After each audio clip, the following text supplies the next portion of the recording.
Awesome.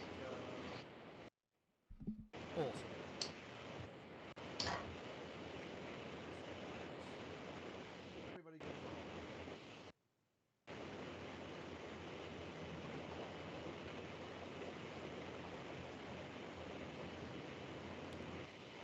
Okay. Mark, say something. Hello, hello there. Are we good? I think I heard myself. Yeah. Cool. And I'm here with my roofers.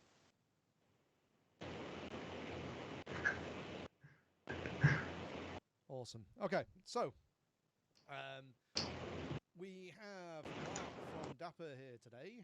I'm going to be talking to us a little bit about something called Dapr, and we're going to try and see if we can get some observability into a solution. So yeah, do you want to introduce yourself, Mark, so everybody knows who you are? Yeah, thank you. Well, first of all, thank you for inviting me here. It sounds like a fun thing to do. So I'm Marc Duiker, a developer advocate for Digrid. That's a startup founded by Mark Vassel and Jeroen Snyder, and those are the co-creators of Dapr. And I can focus completely on the open source project Dapr, and that is used to build microservices very efficiently, and it can integrate with all kinds of other cloud resources and cloud native resources. It can run everywhere, so it's quite a popular framework to build distributed services. So, why should we be using Dapr?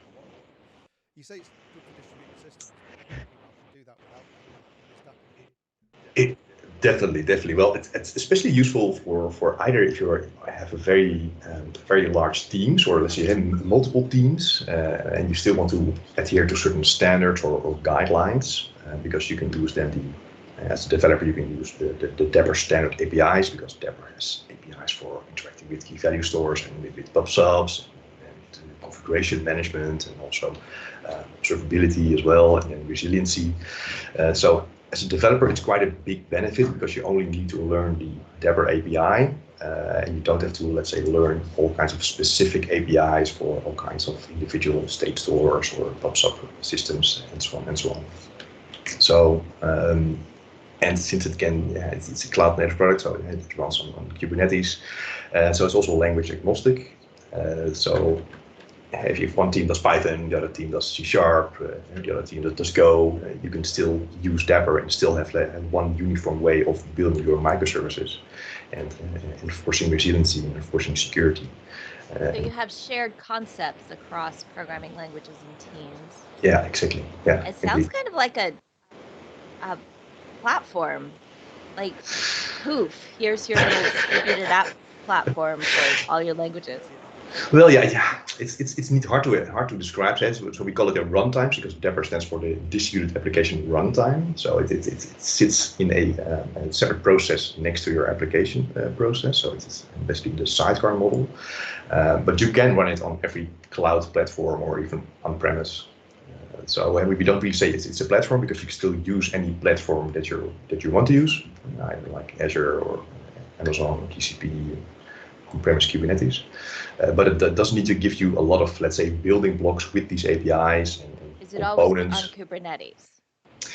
Not always. You can also just run it just on VMs, or just on just hardware, because I can also just run it here on my laptop, which we'll see in a moment. Also OpenShift, it's also being used. So yeah, it can run in a lot of places. All right. But yeah, most of the usage is indeed on Kubernetes. Yeah.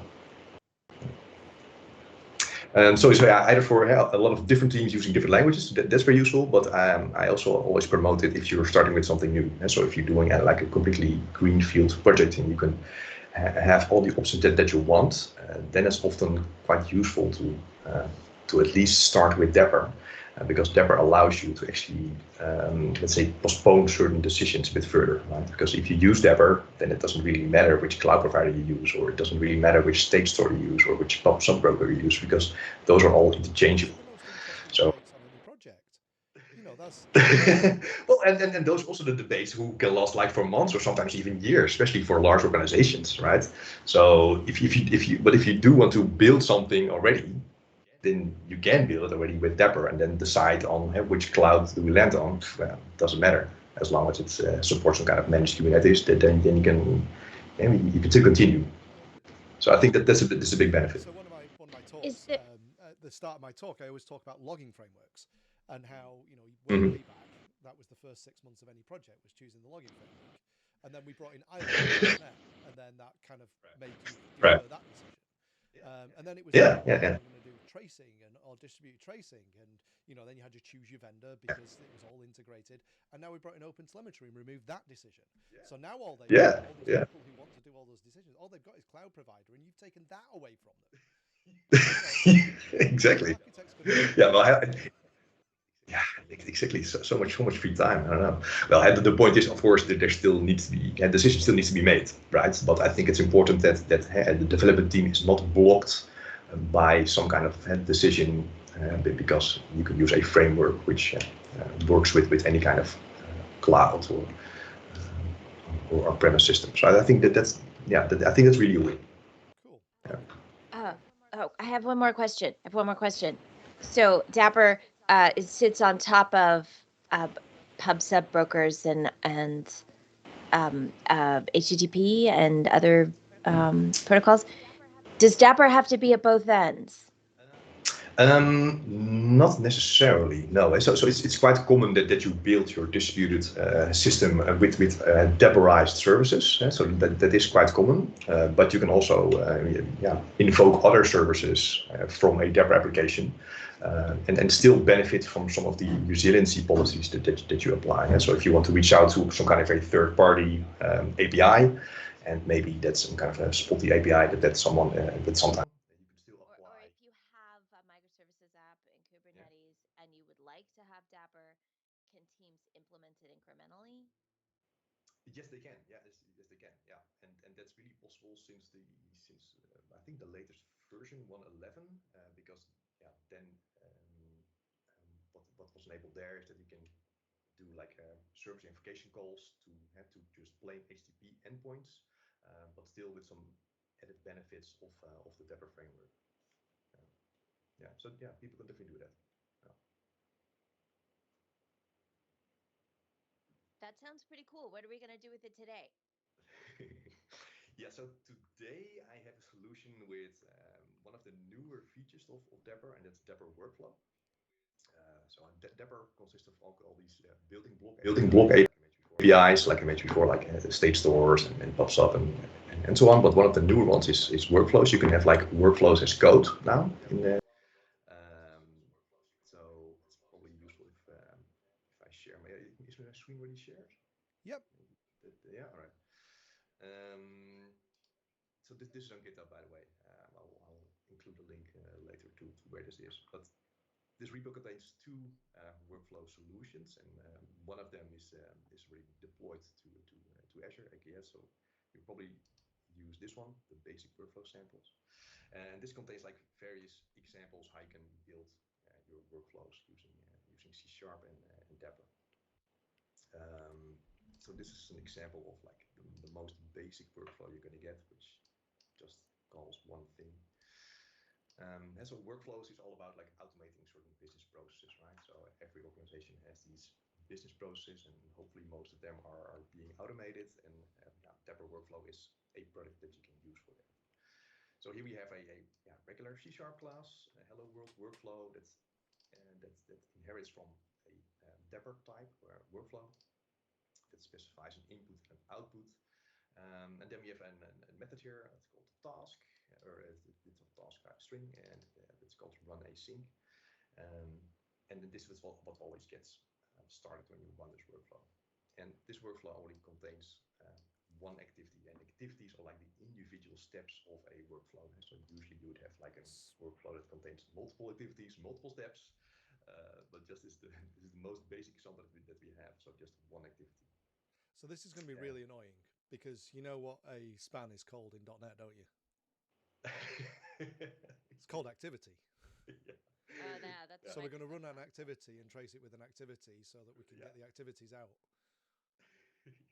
Yeah, that's gonna be fun. Yeah, no, but I'll show you something else later because if we run this locally, then we can use something like Zipkin, and that's already set up locally. But I want to replicate that when we are for our cloud solution. So okay, so what's the workflow for this? What's the flow? What are we going to do? We're going to run it, and then we're going to hit an HTTP call, HTTP endpoint. Yeah, so the Dapr workflows can be invoked with an HTTP or gRPC endpoint or using a client. And in this case, I have indeed some HTTP endpoints here in this HTTP file. I'm using VS Code with the REST client. So I'm hitting this endpoint here. It's quite a long endpoint. I've not seen anybody actually use this in Anger at all. Oh yeah, no, I'm a big fan of this REST client. Have you seen these, Jess?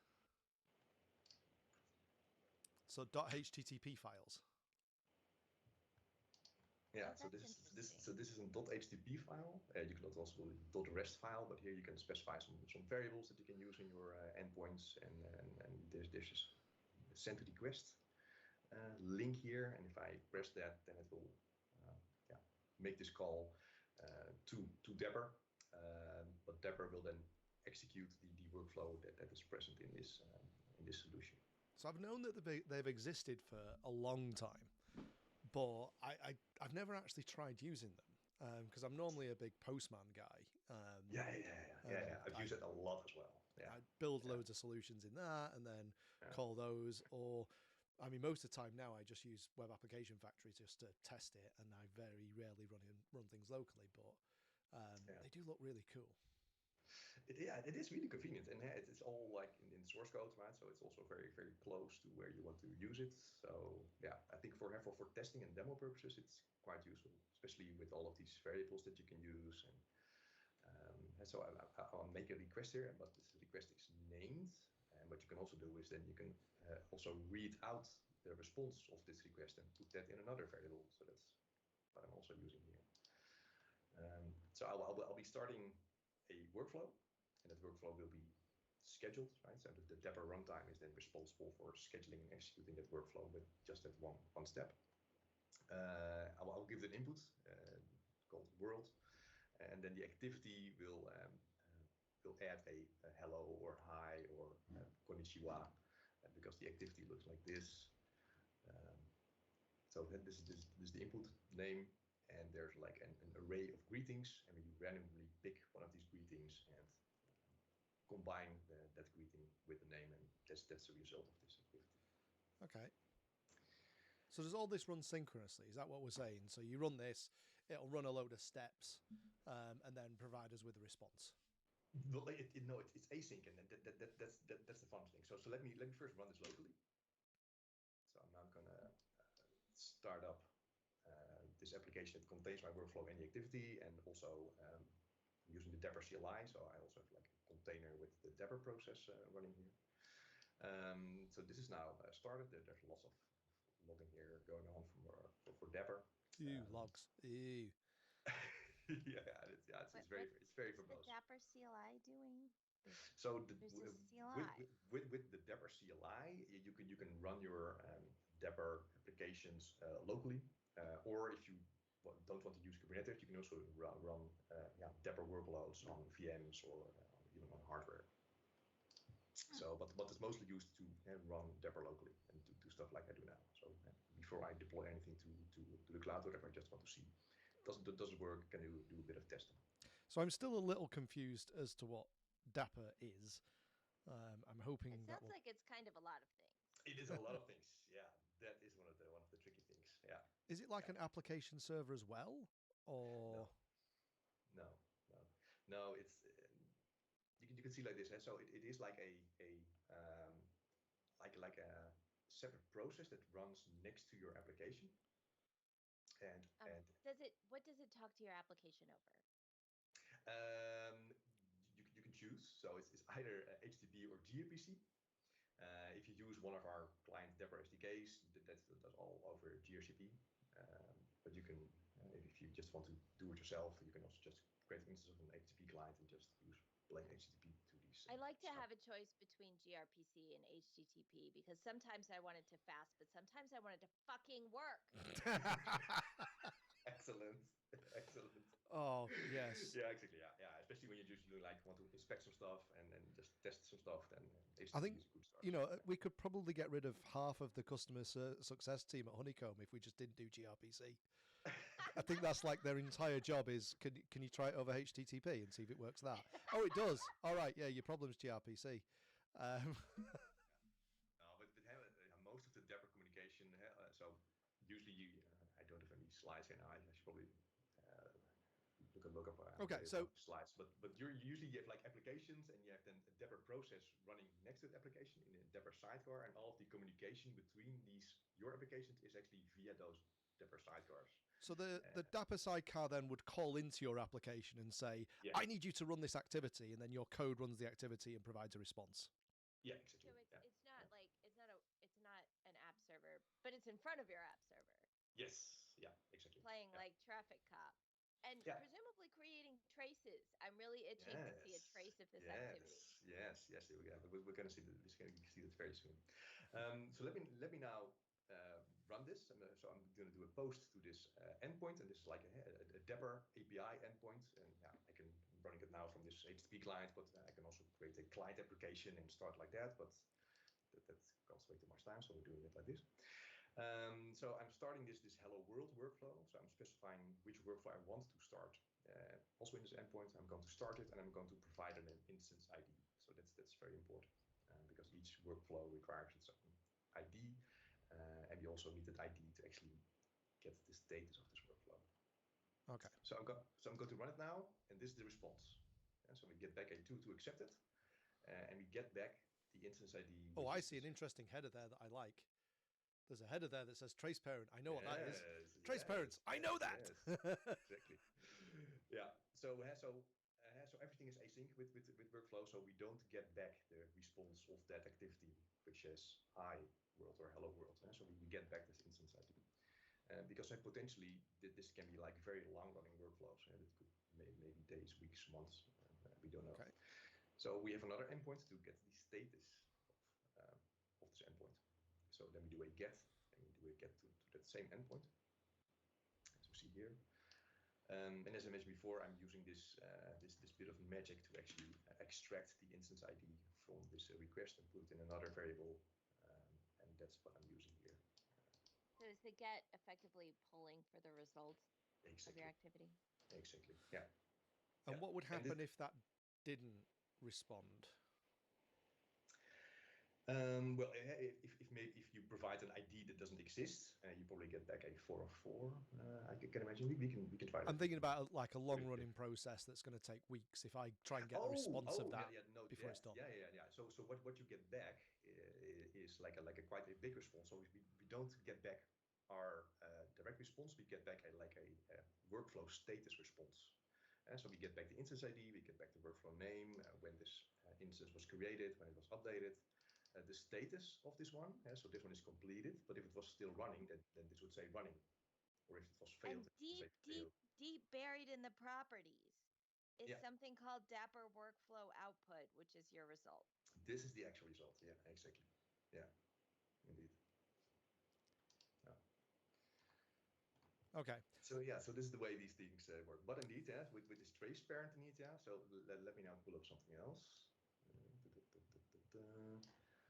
Because if you install the Dapr CLI locally, you get some containers, additional containers installed, and one of them is Redis for state, but also one is Zipkin for distributed traces. So by default, the Dapr workflow will emit traces, and which are then stored in this Zipkin container. So here we can see all of the calls that have been done by Dapr workflow, and one of the interesting one. It's a bit bigger, is this create orchestration one. So if we expand on that, here we can actually see our orchestration, how long it took, and part of that orchestration was a call to this activity. Ooh, there's our instance ID. Yeah, exactly. Yeah, and this is still quite a boring orchestration, but if you have like an orchestration with multiple activities, or you can also have like orchestrations calling sub-orchestrations, which call activities, then of course you have quite a nice visualization. Does it have the output in there? I don't think the output is in here. No, this is only the tracing of, like say, starting and stopping orchestrations and activities. So does it have the calls that you made? Well, yeah. So the calls, so these are the names of the orchestration, right? So this is an orchestration step then, and then we are calling this hello world workflow orchestration, and this hello world workflow orchestration calls an activity called create greeting activity. Oh. So that's in the name here. Now, so we sent an HTTP post in order to create the orchestration. Is that on this trace? That is probably this one. Can you see all? I think this is the creation of the orchestration instance. This first one. Yeah. So what I'm supposing I'm looking for here is where's my IP address, because I made that HTTP call to the create and the start workflow. So I'd expect things like my IP address, maybe the request URL, all of that kind of stuff. What it looks like here is this is the bit after that. Well, user agent maybe. Yeah. So this is the bit after it, because once you've made that request, then it starts the workflow. This is the workflow execution, right? Yeah. Yeah, exactly. Yeah, indeed. Yeah. Okay. Here we start. So this is probably the start one. And yeah, okay. So this captures. Oh yeah, post. That's the one I was expecting. There's our post. Yeah. Okay. So that makes sense. Does it happen to create links between the two of those things? I don't think there is a link between those two.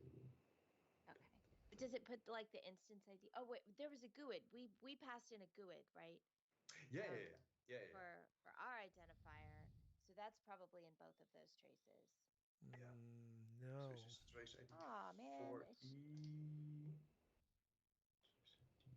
Because we passed in the like .http file had a GUID created that was passed in as an HTTP query parameter. Yeah, so this is the GUID that was created, I think, and also came back in our response. Let me check. Oh, does it use the same instance ID? Because we pulled an instance ID out. Yeah, but it should be the same thing. Yeah, so that's I'm just doing it for verification. Yeah. So the FBD is the one we create ourselves. It is. Where are we? Yeah. So right at the top of the HTTP file, there's generate GUID. One. Yeah. So that's the one generated in the .http.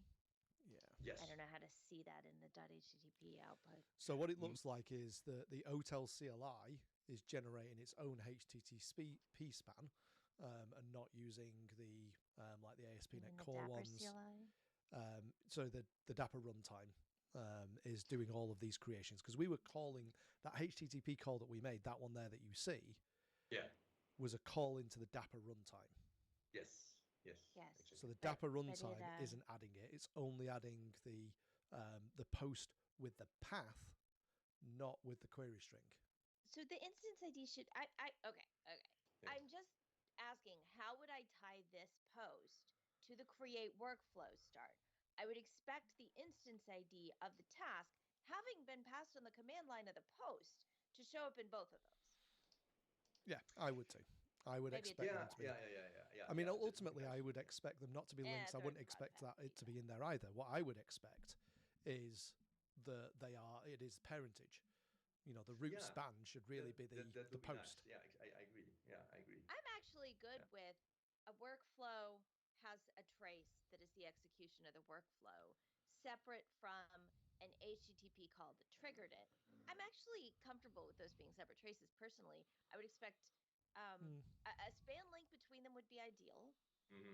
You know, a span link back from, okay, I created this workflow. Why? Well, this other trace over here, which was, in this case, an HTTP call. Could have been a batch process or something. Who knows? Yeah. But I am surprised in particular that instance ID does not appear on both of them. It's not on the HTTP one. Exactly, yeah. It's not visible here indeed. Yeah. If you Put hit that in show for all product annotations, feedback. what does that do? Sorry, what? If you hit show all annotations, what does that do? Yeah, it's just a client start and client finish things. Yeah. It's not no IDs, unfortunately. No. Story of all tracing ever. More attributes. Where's the attribute I want? Yeah, not part of it.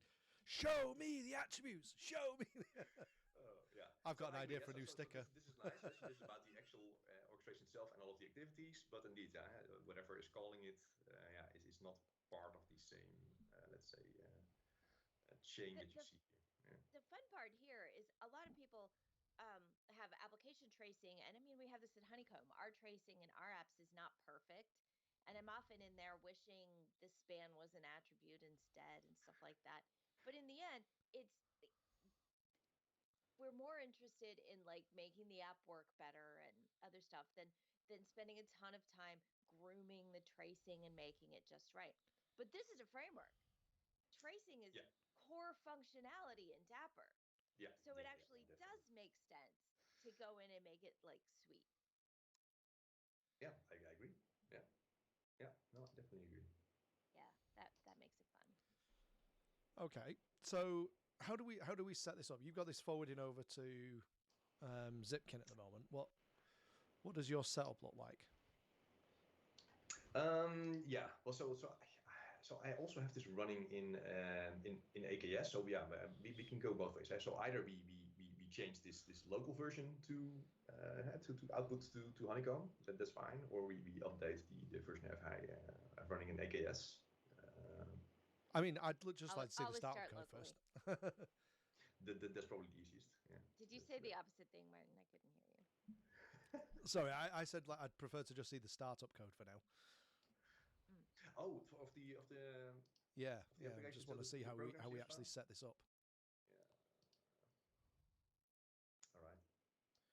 No, I can actually. So this is the program CS of the basic workflow samples file. Maybe I'll first start with the CS project one actually. Right. So it's a .NET 7.1, ASP.NET, and only a reference to the Dapr workflow package. Interesting. So that's it. Yeah. Right, because so what I was trying to work out is it sends stuff to Zipkin. How are you setting it up to send it to Zipkin? Exactly.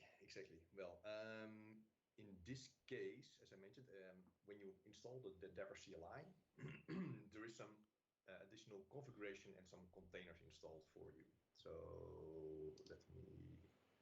Right. So you're configuring the Dapr runtime. These are Dapr runtime things. Yeah, exactly. Yeah. So can I also zoom into this? Yeah, exactly. So these top three images are installed when you install the Dapr runtime. So and one of them is the Zipkin one. So that you can, if you have any telemetry, it can forward to that. So how do you tell Dapr placement? Yeah, exactly. Yeah. The other one is, let me first find the folder here. So there's a .dapr folder also in your user folder. I want to navigate to that now. Show this.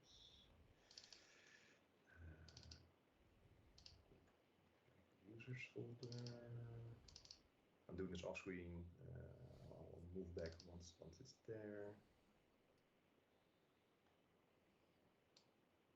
Okay, so this is the Dapr user folder that oh wait. Oh, can you zoom in this as well? No. Oh yeah, it's so tiny. Oh, how can we I trust you. There's a folder there. Oh. How can you zoom into this? Yeah. Oh, we'll use the terminal. Well, let's use when you open the files, we'll be able to see them.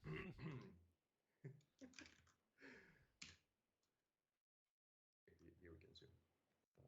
Yay. God bless Windows Terminal. All right, so this contains a couple of things. So now, how can we, like, say, display a file in here though? Can we do this? Okay, excellent. So one of these files that gets pre-installed when you install the Dapr CLI is the config.yaml, and that contains and that's like a CRD custom resource definition of type configuration, and in this case it contains a configuration about tracing, it contains a sampling rate, and one means everything, and then it contains something specific for Zipkin, and that's then the endpoint of the Zipkin image that is loaded. So where it says this Zipkin, is not a collector configuration. This is its own Dapr specific tracing configuration. Exactly. Yeah. Because whenever you start the Dapr CLI, this folder gets scanned, and some Dapr components gets preloaded. So you always have a state component to work with, and this config will also be loaded in this sequence. Yeah. So that's how it knows by default when you run locally how to store, or let's say forward the traces to Zipkin. Yeah. But what we can do is we can add our own config YAML to our solution, to our local folder, and then we can override or mention something else. Okay, so we can change the file and tell it to maybe also send to Honeycomb. So where it says Zipkin, is there a different setting that says OTLP by any chance? Yes, exactly. Good. That's what I was trying to check, because I was trying to work out, well, how are we going to set this up? How are we going to send this on in the right format? Yeah. So I had a quick peek at the Dapr docs earlier today, because it's also not something I've done before. So you can set up like an OpenTelemetry collector, but that's not necessary. We can just you can use the Dapr config and then specify an endpoint, and that should be enough. So we need an endpoint, and we need headers. We need what? We need two things, not just an endpoint. We also need some headers as well. Okay. All right. So when we look at the tracing config, can we set headers on that? If we can't, we will need a collector, but the collector config's fairly easy. I think we applied the environment variables. There are standard OpenTelemetry environment variables for that. I'm concerned because this is obviously all custom. They've built all of this into runtime. If internally it's using an OpenTelemetry OTLP exporter, then we might be able to set the environment variable that one expects for headers. We can give it a try.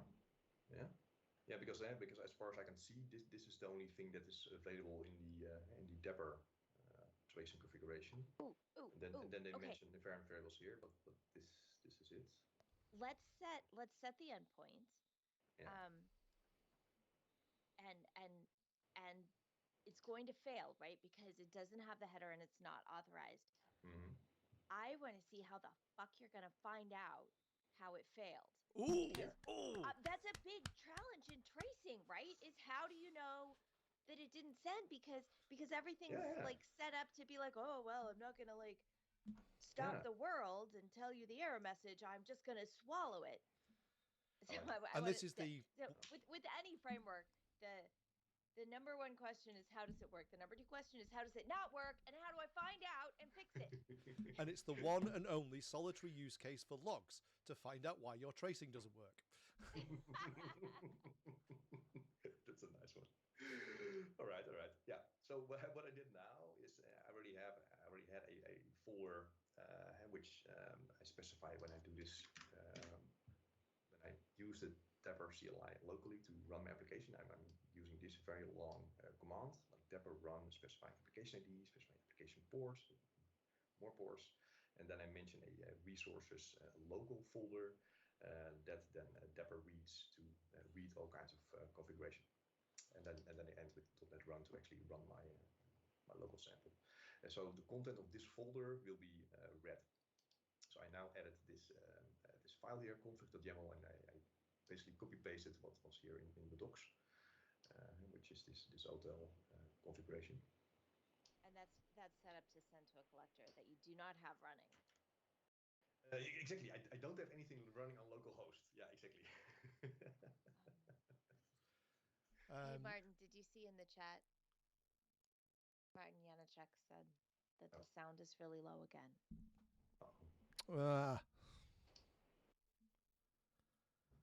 Yeah, I've been trying to turn it up. And it's on maximum. Is it my volume? No. My volume. No, it's the It's stream. the whole Skype to everywhere. I don't know, but how many different steps are in the pipeline? Do you need to adjust it in the 6 things that you had to log into? Yeah. I got the slight dig there. Sign language. Yeah, I will try and see what I can do while you're going. Can I go 150? I can go higher than... Oh, I can increase it like that. 9,000? Really? We can make the volume go to 11. Cool. I've set the volume to 200%.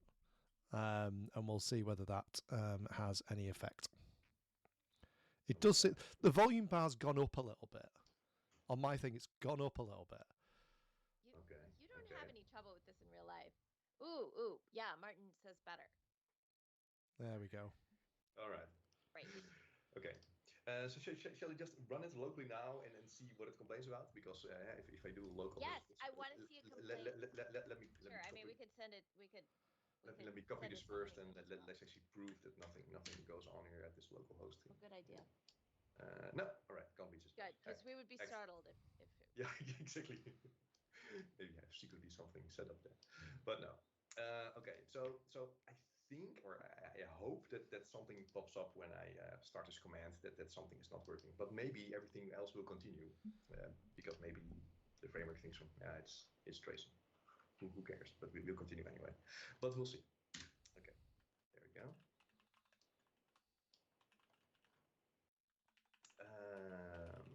And now do something that would cause a trace.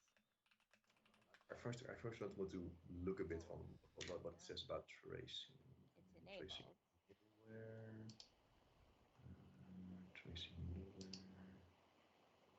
I wouldn't expect it to fail until you do something that causes a trace. Could be.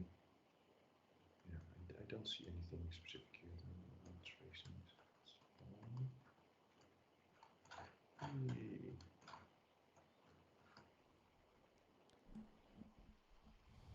Okay, let's then. And this is why logs are trash. Do the same thing. Yeah, I've got no idea how the Dapr runtime doing this. I'm not sure if they have like an active connection and do some kind of a handshake just to see if something really works or not. Okay. Oh, this one is very tiny now. So let's do the same thing. Let's start this. All right. So the workflow has been done. Okay. Yeah. The logs are telling us that it completed. So exactly, yeah, it's completed status. And do we see anything else?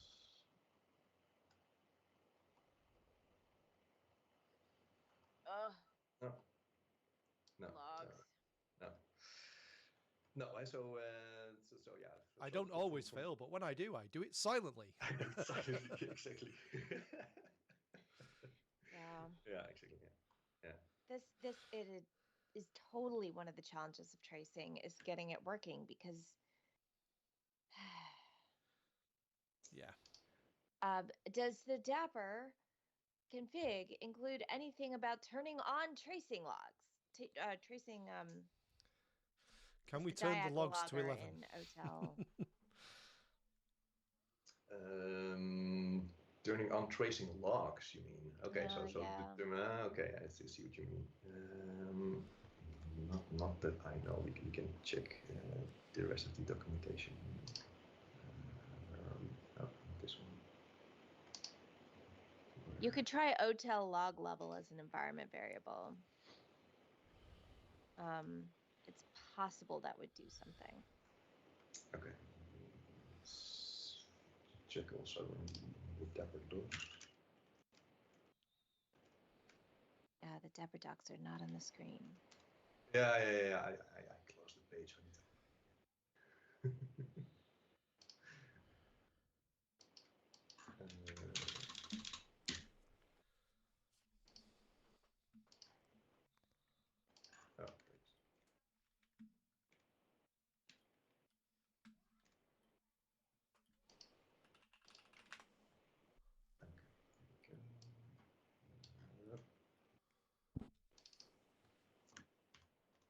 sure that we didn't skip any steps.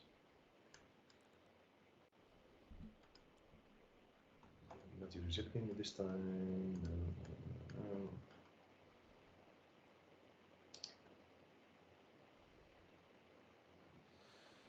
No, that was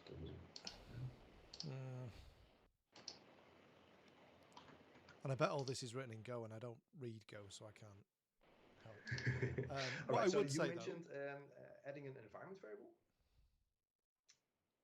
There is an environment variable in the OpenTelemetry docs for OTel log level. Okay. Whether Dapr internally is using enough of the OTel SDK for that to have an effect. Okay, OTel log level.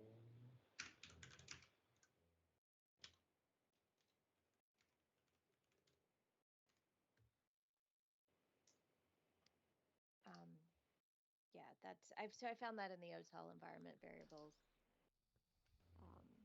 spec, and it may or may not do anything. I mean, what we want to test in the end is Okay. one of these environment variables as well, the ones for the OTLP headers. So it's informative to test this one now. In general, we're playing how the fuck do you debug your tracing? Yeah. I like it. A common game. Where's my properties?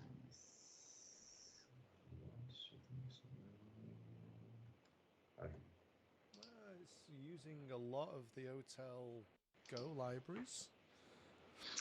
Yeah. By the looks of it. What's the best place to put it? Can I put it in my app settings, Jason? Like, or should it be part of some kind of a structure here? Yeah. How do you set an environment variable for Dapr? For the Dapr CLI? No, yeah, that depends on just which language you use. So in this case, it's all. Yeah, but we're talking about the runtime rather than the. Yeah, but it's the Dapr runtime, right? It's the sidecar that's doing the tracing. Yeah, that's the thing that we're looking for. Whatever the sidecar container is. Or is it running a sidecar? It has to be running a sidecar, yeah, because it's a different language. Yeah, indeed, yeah. So in this case, it's our application things you need, and that's not using it. Yeah, the activity itself doesn't care, I don't think. Yeah, that's a good point in it. Yeah, because it's the exporting that we care about, not the span creation. Yeah, and that was wherever your config file was. What uses that config file for Zipkin? Yeah, does that accept environment variables? Or do we need to shut down the Dapr runtime, set environment variables in our terminal, and run it again? That's a good point, actually. That configuration, the Kubernetes YAML thing that you've got there. Did you rerun that in? Did you restart the runtimes? Because what could have been happening is it was successfully exporting everything to Zipkin. That's probably true. So it wasn't. Because we didn't see any error logs because we wasn't failing. It was just going to a place that we didn't expect it to. Yeah, that's actually a good point. Yeah. So let me actually disable then just to be sure.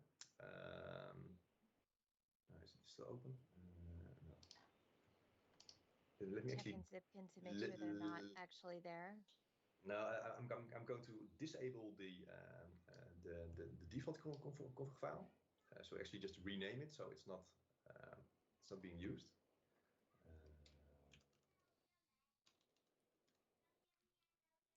Oh my god, it's off screen again because we need to find the right folder here, and it's users. Yeah, I've just checked. No environment variable is going to work.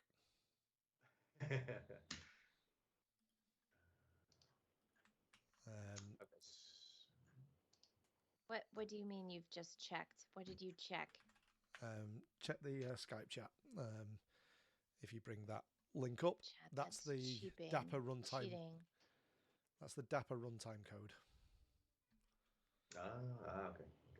And it specifically looks for certain things and news things up. It doesn't use any of the environment detectors.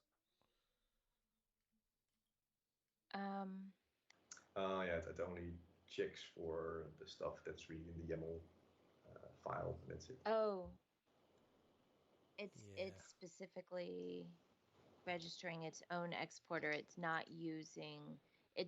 creating parameters to pass to a new exporter. Yeah, it literally only takes 3 values, which is protocol, endpoint address, and is secure. Yeah. These are just the things in the YAML file. That's it. Yeah. Well, I guess that's what collectors are for, because you actually get to do what you want in them. Yeah.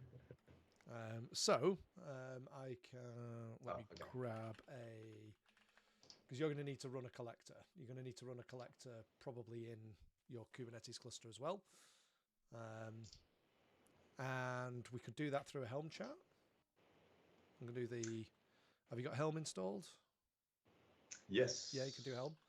Okay. Where is all my AKS stuff? Yeah, because I think that is also mentioned in the book. So needed.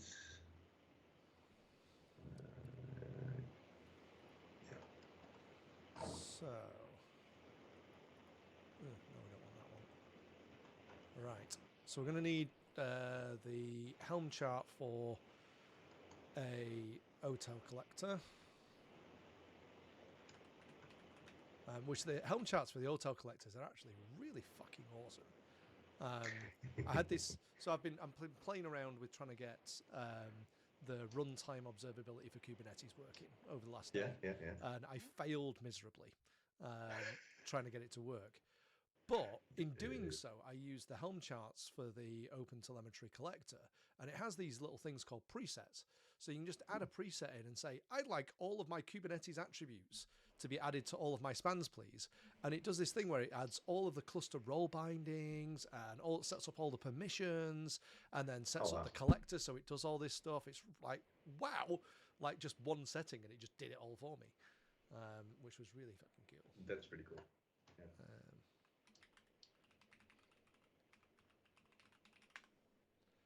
Right, so I've just dropped the link to the Helm chart for the OpenTelemetry collector.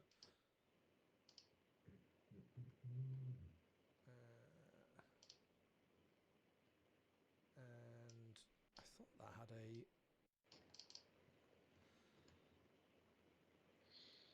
little command to run it. Yeah, so it's got a little command where you add the repo.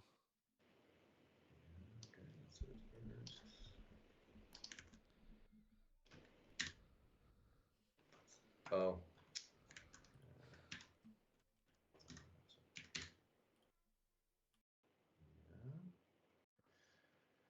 And then, okay. A search for the chart. Now that Helm chart, do you have to have Kubernetes running locally to use that? Is that a thing? Yeah, that is a good point. That'd be the one that you want. You want the Docker container. You don't want the Helm chart. Yeah, have you got a Docker Compose there? Yeah. Right, okay, so I'll give you the thing that we can just drop into a Docker Compose then. So we want OTel. Where's my OTel repos? Unless you've got one to hand, Jess? No, at that point, I Google OpenTelemetry collector Docker.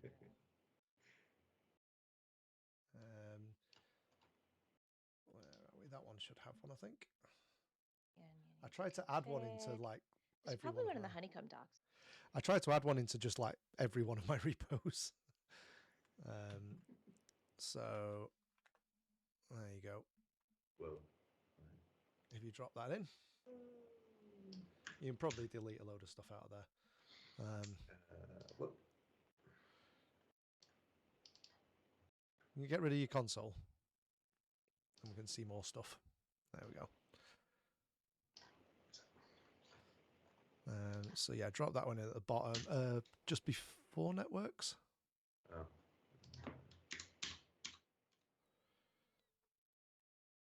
Yeah, there we go.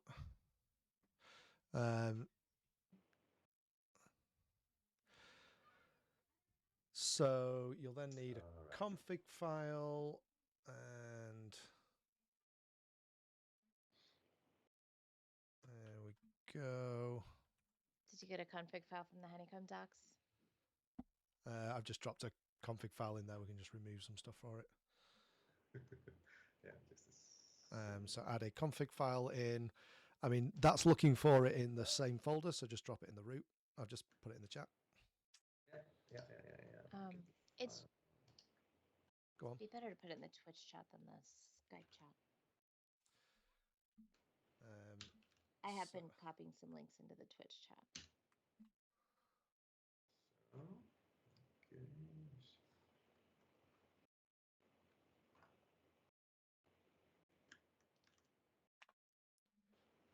Yeah. Yeah, I've just dropped a link into the chat, which is the repo I'm pulling it from. Which I'm pretty sure it's public. It's not going to be now, though, is it? No, it's a public one. Okay, so you can remove that App Insights key because we're just using Honeycomb at the moment. And if you go into the config file, there's a load of stuff we can just remove out of there. You remove the filter from lines 9 to 15.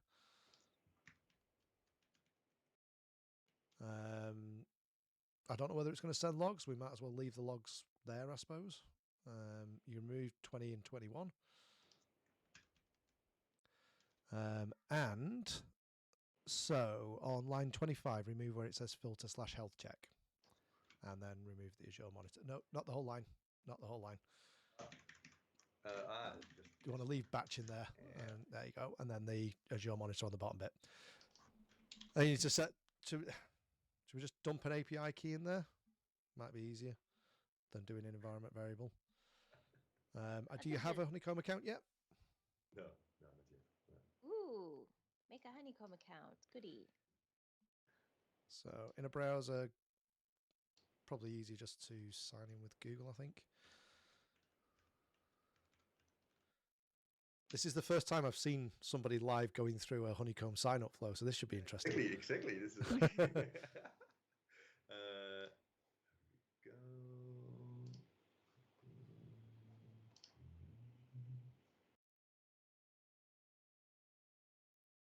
Yay, create new teams.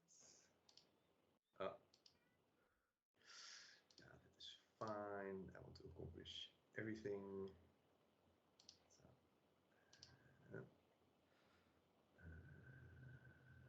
Yeah, Charity and Liz have their names in here, but we don't. Not fair.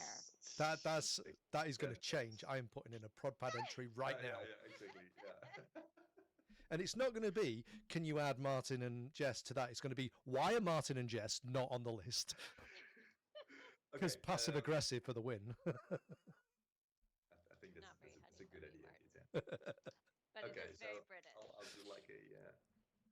I can use like a global file placement somewhere. There's only 2 places you need it. Yeah, really only the one, because we're not trying to send logs. The top one is the one that matters. Yep. Do we need something for this? Just put in blah. I'm just thinking in case it does actually try and send out logs. We'll be able to see it. It doesn't send OTLP logs, but... All right. Okay. And then you should, in your Docker Compose, just remove the environment variable for because we're not using the environment variable. Just remove environment as well. Yeah. There you go. Run that up. That should give us you. So what that'll do is we'll now have a collector running on the right ports, and that will be forwarding anything that comes in up to Honeycomb. So Dapr doesn't need to know where it's sending it. So it can be a little bit dumb. Not that Dapr is dumb. I'm not saying Dapr's dumb. No, I get it. Yeah.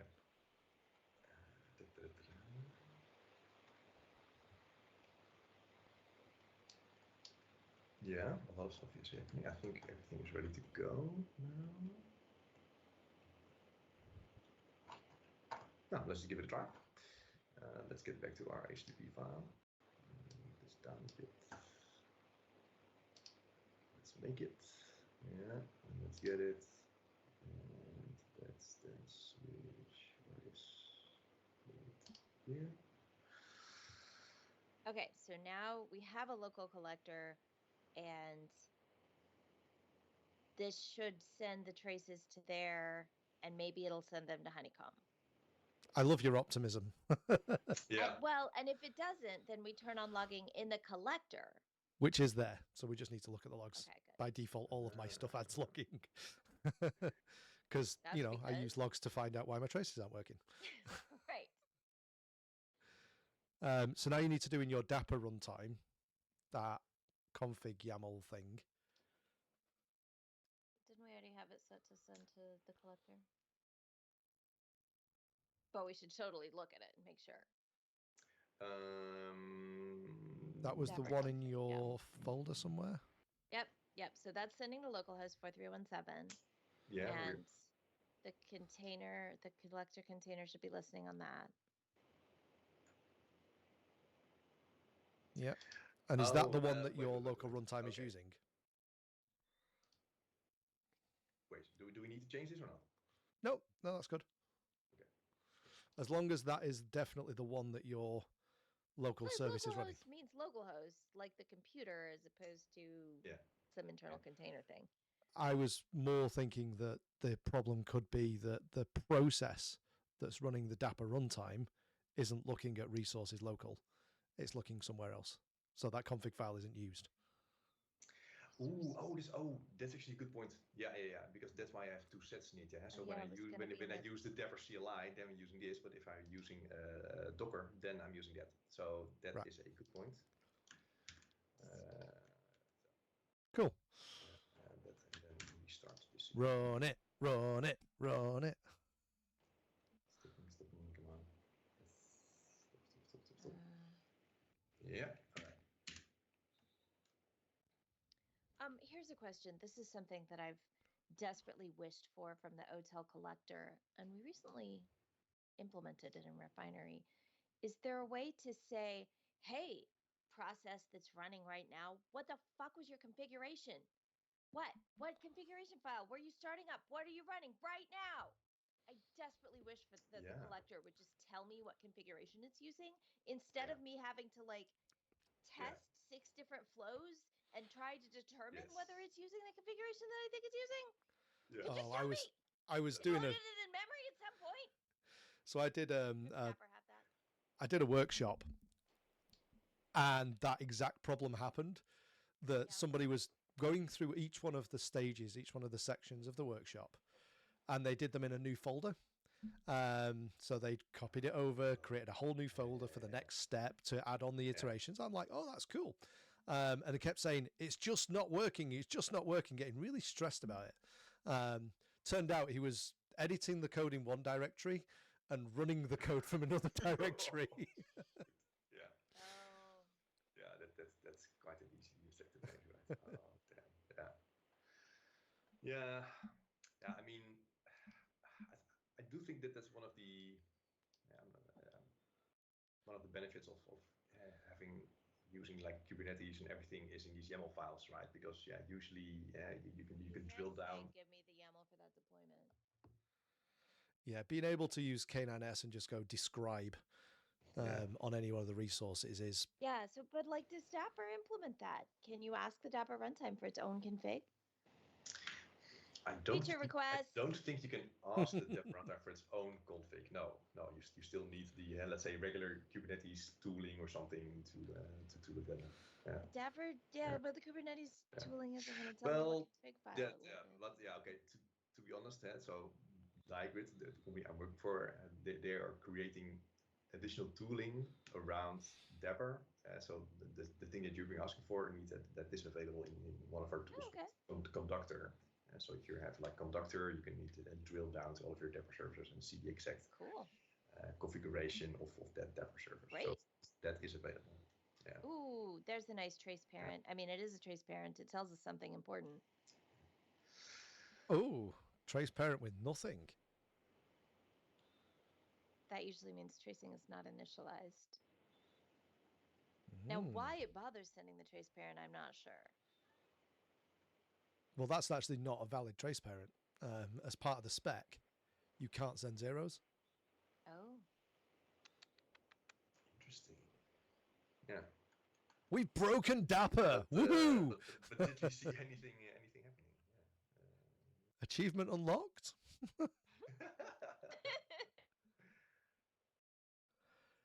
I saw all the zeros in a. There. Yeah, We'll stop. exactly. What's the zero saying? Yeah, this internal workflow stuff, because workflows use like actors under the hood. So here we see some communication about actors and reminders. So we looked at a trace of a workflow earlier, and that told me something, and it made sense to me. Yeah. Unlike the logs. Yeah, exactly. Yeah. The tracing that we saw on it initially were actually valuable. Yeah, because it's all about the causality. I want to know what called what. I want to know for an individual thing what caused what to happen. A lot of dots. Yeah. So yeah, and it was divided into little stories. There were like a handful of traces that each had a story to tell. Yeah. Yeah. It's definitely not getting anywhere because it's not making a trace. It's not making spans. No. So it didn't even like initialize tracing.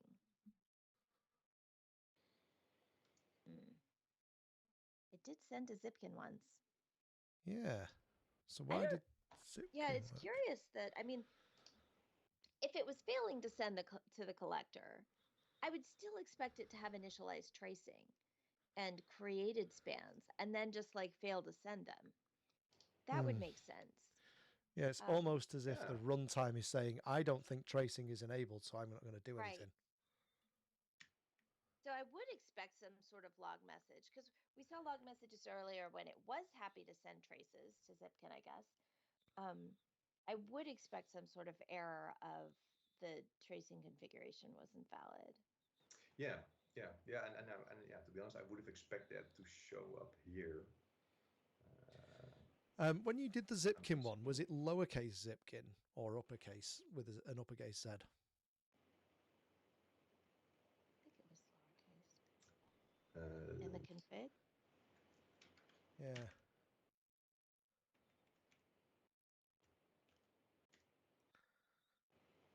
Low. Yeah, lowercase. Yeah. Okay. But yeah. Oh, wait. You need to put in protocol. It needs protocol, or it won't start it. Oh, are you looking at the code again? Yeah. What? So it needs protocol of gRPC.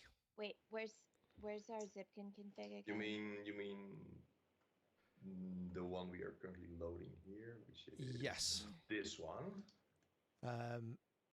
It has protocol in there. Okay. Yeah. You think this one's being loaded? Yeah, because in our Docker Compose we refer to this resources Docker folder, so everything in this folder will be loaded. Yeah.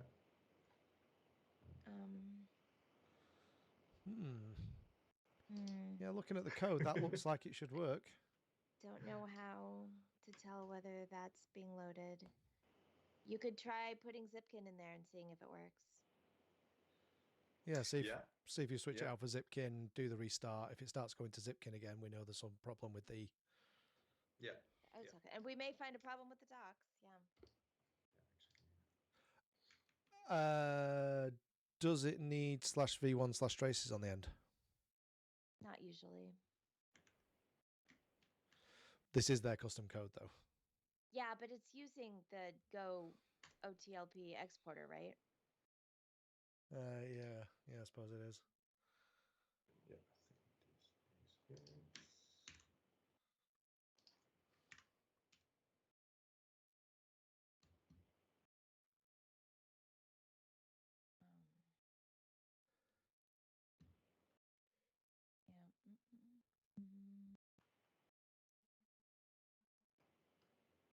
Okay, let's just give it a go.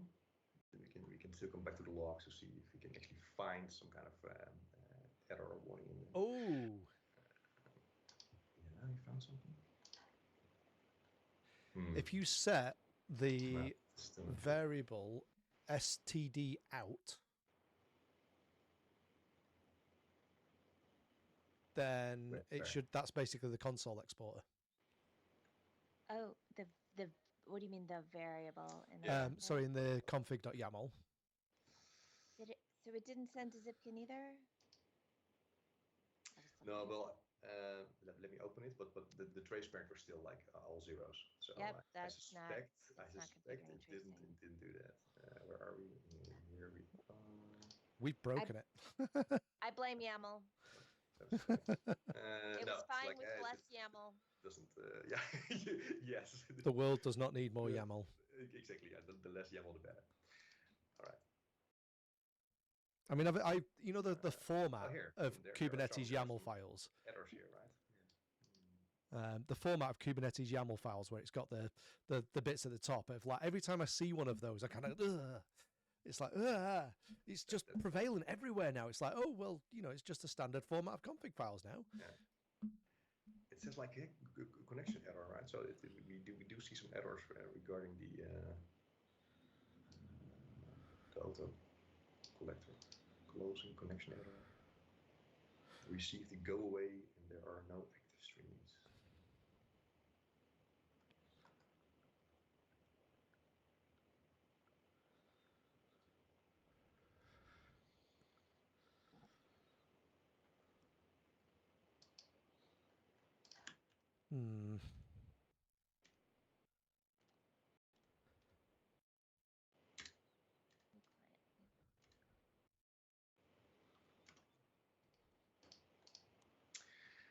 No, so that didn't do it. So somehow we've broken everything. Well, we are now running it differently, right? So if initially we were running it with Dapr CLI. And now we're not using the Dapr CLI. We're running it using. Can we do it using the Dapr CLI? Compose. Yes, yeah, sure. But then you can set the collector separately. Yeah, actually, yeah, because then this is of course like not being used. This collector part. Well, if you comment out everything but the collector. Or I can give you a Docker command line to run the collector. Sure. Let's comment this out. Sure, that's fine. It still needs to be the same.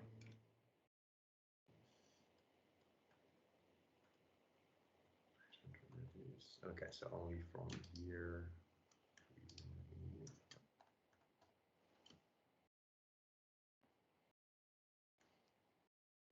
Oh, I always forget how to do multi-line. Is it like Alt? To comment, it's Control K and then C if you're using Windows. But I've got a feeling. Yeah. You're not one of these people who buys a Mac and then puts Windows on it.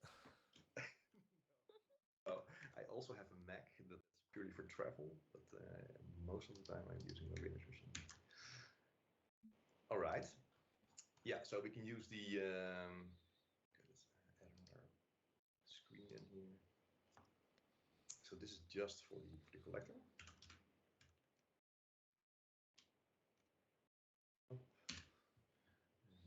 we use this. Still need to stop this.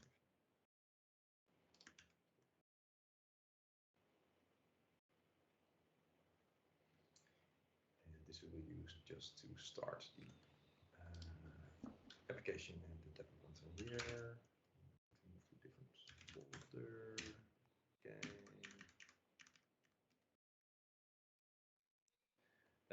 this is using the resources local again. Let's see what's in there now. So this still contains this. Okay. Which has still like an invalid endpoint address down.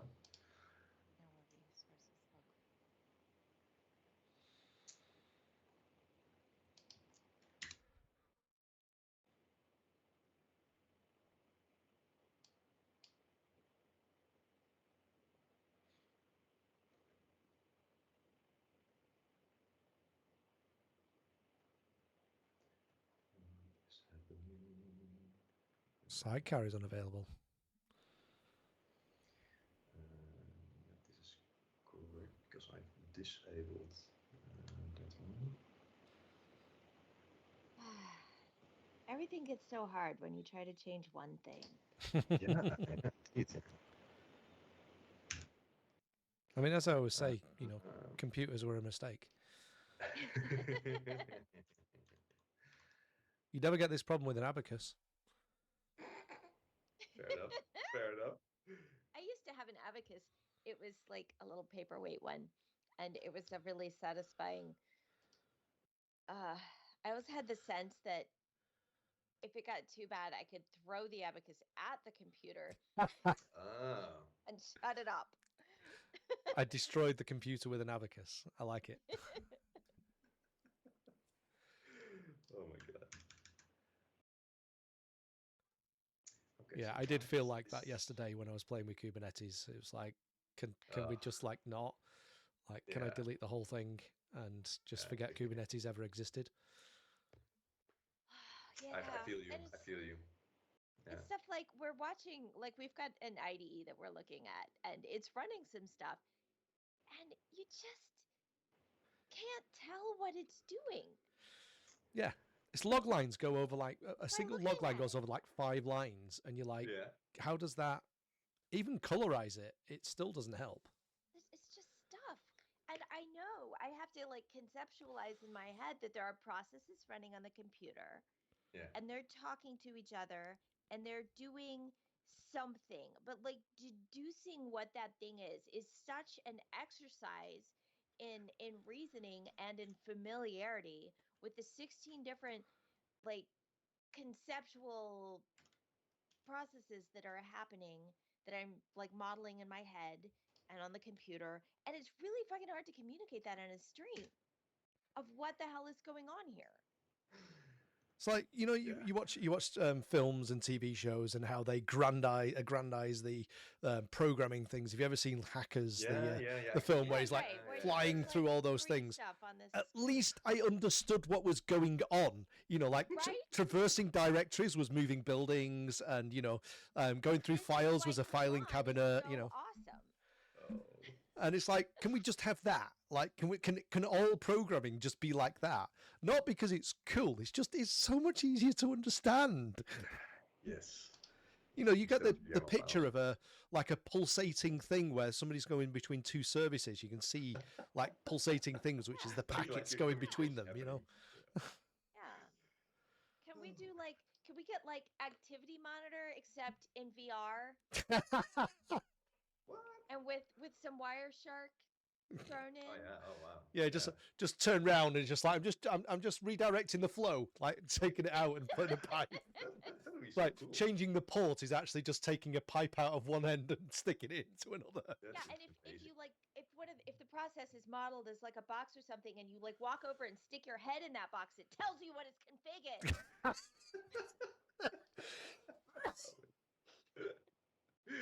Yeah. But otherwise, we're not frustrated. No. I love the idea Alright, that you just sort of go over and you sort of lift it up just to peek. yeah. It's like, that config doesn't make sense. You just sort of you get a little bit of a wipe and you wipe it so it makes it clearer.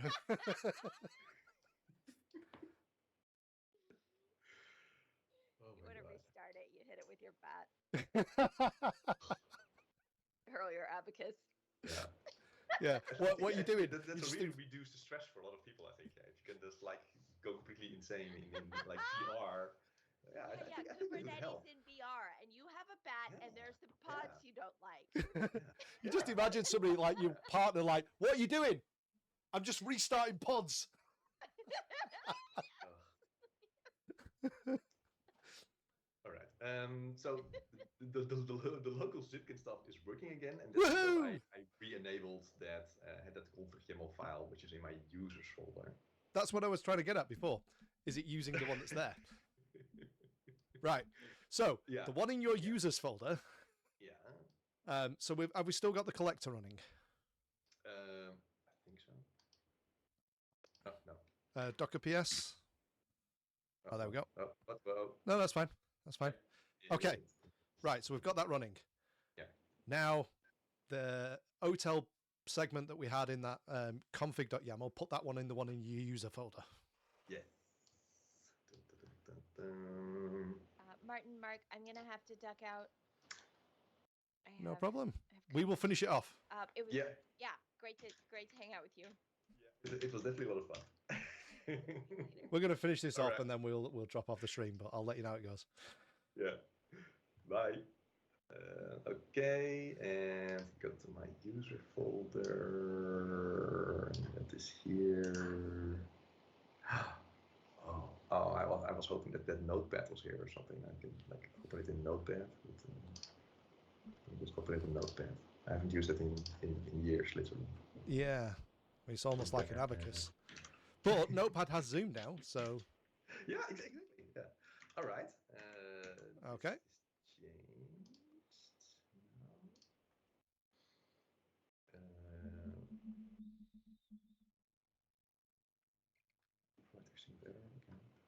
First thing I see is like connection errors again, but it probably already gave connection errors. Yeah, I don't think you'd see those yet. You probably got well. So the thing that uses that config.yaml. Now I need to stop this again. Yep. So I need to restart. Yeah. Maybe I should. Maybe should I also just restart the? No, I think this isn't. Yeah. So do Dapr. Okay. No appears here. This is fine. There's nothing to worry about. It's just errors. It's fine. it's just errors. They're always there. Yeah. No, it just takes a while. Yeah. So this is okay. Yeah. So far so good. Let's see. Run this again. Do a request. Yeah. This is there. Yeah. So this should not contain like new stuff though. Yeah, so this is 4 minutes ago. Yeah, okay. So this doesn't contain any new stuff, right? So it's not pushing stuff. Okay. So that's good. Yes, we have stopped data going through, which is progress. Oh my god, yeah. But is there any data going to this point? I don't know. This looks stuff ready, connecting. Okay, that looks positive. Yeah. So you should just see some things in Honeycomb. Exactly. Let's then move to this. Oh, data received! Woohoo! God. Right. So just hit run query, and then we'll see some raw data. Ooh. Awesome. So it's put us a count in, and we've got 13 spans that came through. Okay. If you click on that, that'll just give you one of the traces. If you click on the graph, and we should be able to see one of the traces that came through. Yeah. And there we go. Oh, thank God. Yeah. So you now got that stuff coming through to the right. Yeah. So what we've found out is you do need the collector because you can't put headers on. Yeah. So that's a requirement for to use Honeycomb. You need to have these headers. Well, that's a requirement for you to use anything at all, because any ingest that happens on any provider, they're going to know for your particular endpoint, how do we ingest that? It's always some kind of header, or well, it's generally a header on the requests. It's never really a path parameter, because for gRPC you can't do paths anyway. So any provider that you're using, you're going to need to run a collector inside of the place where you can use the Dapr runtime. Right. All right. So, right. okay. Now, one just before we drop off then, one more interesting thing that I would like to do. So where we've got activity create greeting, my assumption is that that's the bit of code that we had, which does the Guten Tag and yes, yeah, exactly, yeah. Okay, so let's drop into that code, because one of the things that I'm interested in is whether that bit of code has access to the current activity, so the current span. Because if the span's created by the runtime rather than in this application, what we'll probably have is something passed in like a trace parent, so it's then passed through the code. But we can't amend and add stuff to those activities because they're immutable. Those happened inside of the runtime instead of inside our code. So we can do, you shouldn't need to do that. I was looking for what's there. So what you want to do is you want to do activity.current. And this will tell us how well ingrained the Dapr runtime has been done. It's just activity. It's part of the system.diagnostic namespace.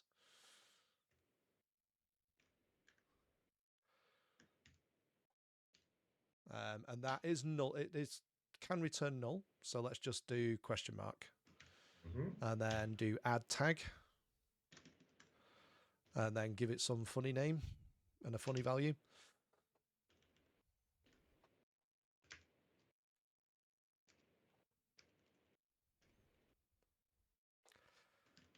Right. Okay. And then let's save and recompile that and rerun it. Because one of two things can be happening. If we've not got an activity inside of our code here, then we could have a little bit of a problem. Because the runtime is obviously sending some data. Yeah. But that's what we call auto-instrumentation. And that's not really that useful most of the time. Apparently you spelt woohoo wrong. Dude, can you not spell? I always spell it like this. This is the Dutch woohoo. So you need to install the Dutch dictionary. So it's just unknown.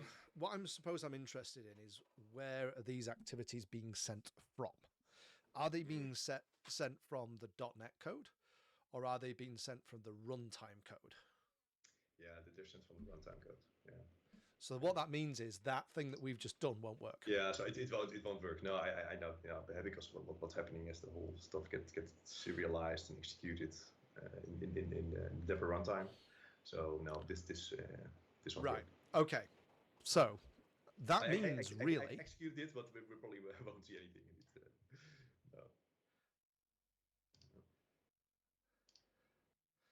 No. So yeah, if you run that again, and then we've got some more, just click on one of the most recent ones.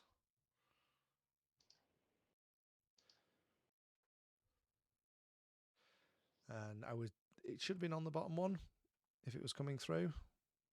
So do we have a woohoo? We have no. You can put in the filter at the top there and type woohoo and it'll come through, but no woohoos. Ooh, boo. It should be boohoo instead of woohoo. So the problem that we've got is you've got to now configure OpenTelemetry, which we can do fairly simply, to add another span. So if you quickly go back into the startup, and we want to add the actually probably need to do CS Proj first, because we need to add a few packages. Just do it through the CLI. It's probably easier. So start a new terminal in that directory. So if you do .NET add package, and you want OpenTelemetry.extensions. .hosting, because I'm assuming this is hosted in an ASP.NET runtime. Yeah. .NET and then telemetry? Sorry, no, OpenTelemetry instead of .NET. .extensions, .hosting. Hosting with a H. There you go. That's the first one. Yep. And then we want OpenTelemetry.exporters, exporter, singular, .OpenTelemetry protocol.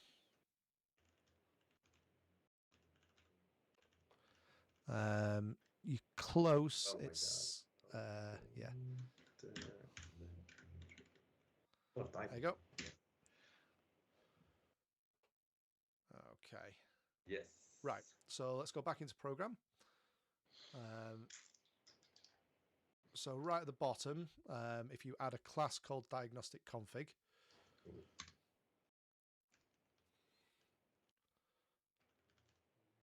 I can't really type it. And then add a static. So that should be a static class, really. And then we want a static variable for activity source. Just call it source. So that's the type? Yeah, type of activity source. And then just call it source. Again, it's in the system diagnostic namespace. So yeah, and just do equals new, and then give it a string, call it, I don't know, Dapr test or something like that.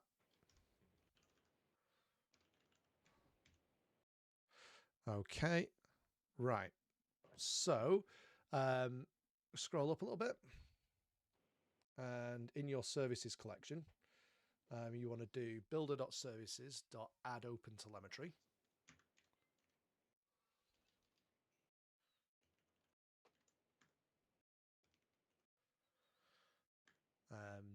There's no parameters to that method. And then the extension to that is .withTracing. So like... no, sorry, the extension just with this, tracing. Yeah. This one? Yep, just with tracing. And then inside of there, it takes a delegate. So just do TPM equals into type thing. And then curly braces, yeah. So this is how we set up. So what we're doing is we're adding OpenTelemetry to our thing. It's going to, in the background, create a background service, which is always running, which is going to be sending the telemetry on. But we need to tell it what to listen to and where to send it. So the first thing we need to do is we need to do tpm.addSource. And in there, you want to pass in diagnosticconfig.source.name. Sorry, without the, it's just the, we're referencing the class that we. Oh, yeah, okay.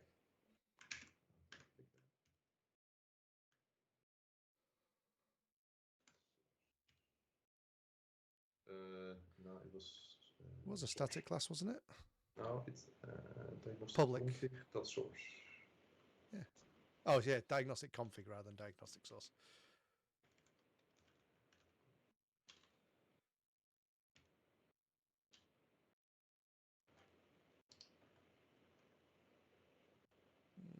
Oh, public. You need to make public on line 38.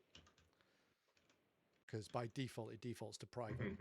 This is always the scoping problem I have. You know, it's like, it's a public, it's an internal class with a public property. But does that mean it's a public, or does that mean internal public? Is that internal private public or?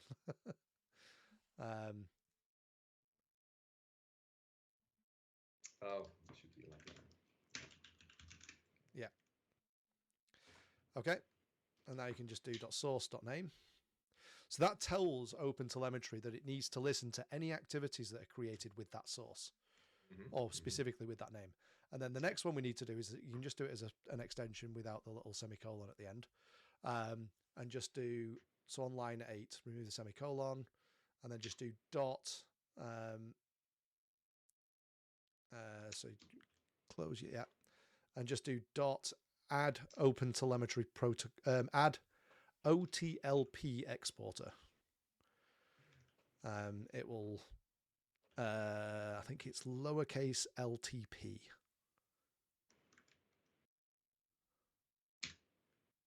There you go. Just open and close brackets. Now we don't need to give it any parameters because by default it's going to send things to localhost 4317, which is what we've already got set up. So that should be fine. Okay, so the last thing, if we then go into our code for the greeting,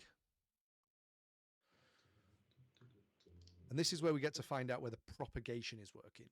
So whether propagation is working into here. So now what we can do is create a using statement around this code. I mean, you're using the new stuff, so you don't need to do curly braces. Just on the first line, do using, and then we want to do var activity, lowercase, equals diagnostic config.source.start activity. Yeah. No, yeah, the config, right? Yeah, diagnostic config.source, yeah. Source. Dot start activity. And we give this a name, so we'll say this is create greeting start, create greeting, just something like that will be fine. Yeah, sure. Yeah. And then what we can do is that next line, put that on the next line. There will be a current activity. You could replace activity.current with just activity. Yeah. But start activity is made activity.current, that object, so they're the same thing. Sorry, just Cecil, yes. The service name you can put in, I'm not putting it at the moment just for ease of quickness. It's not required. It will come through as unknown service. Okay, so let's see if that works. Yes. So is this still running? And this is still running. Let me quickly verify if this. Yeah, this is also still fine. All right. This is still running. Down. Let's start it. There we go. So if this ends up in that same trace, we know that propagation has worked. Yeah. If it doesn't, okay, we may need to come back next week and try and make propagation work. Yeah, exactly. Yeah. All right. Let's. Okay. Yeah, this is looking fine. And then let's switch to this. And then in Honeycomb, let's see if we've got. Let's run those. So we've got an extra line. So we've got an extra span in there. The question is, yes, so it didn't do that. So let's go back. In Honeycomb, let's just make sure that we actually got the span. What I'm expecting is the span is on a separate trace. So if you do group by and you do group by name in the little query window at the top there. So you click in there and just type name and then run query. Scroll down. Ooh. Did we get our create? Yes, so our create greeting activity came through, nice. But we had no propagation. So that if you, so you can click on there and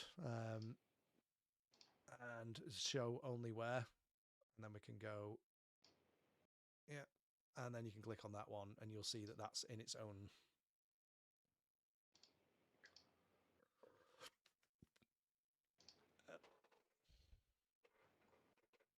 No. Why is that not? There we go. What? It doesn't seem to change. What? How have you broken things? What have you done?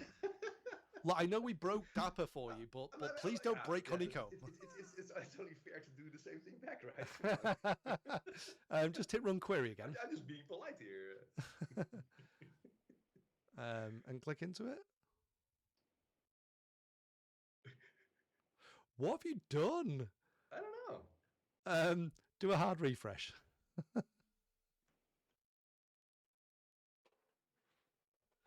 I'm not entirely sure what you've done, but that's impressive. Hey, oh. There we go. Okay. Yeah, so you can see that that's in its own thing. Yeah. So and ideally, it would be part of the whole. yes. Right? So, And the way that we do that is Okay. something called propagation, which is my favorite thing in OpenTelemetry. Ooh. So I don't have time to go through that now, but No, I think we can it's come back also and we too now late we've for got me. I need some dinner now. yeah. So what now we've got all of these things working. If you can save all of that, we can probably come back and try and do a bit of propagation code. Yeah, sure. Yeah. So does Dapr have middleware, something that we can run before your activity starts? Yeah, Dapr has middleware. Yeah, I'm not sure how fine-grained it is when it comes to workflow. But So if you can find we out, can find out. if you can find out if there's something that we can run before that workflow activity starts. Yeah. If you can do one of the, if you can find that bit out, then and we'll need access to the context and things like that. And if the context has that trace parent and stuff like that on it as just a string somewhere, find all that stuff out.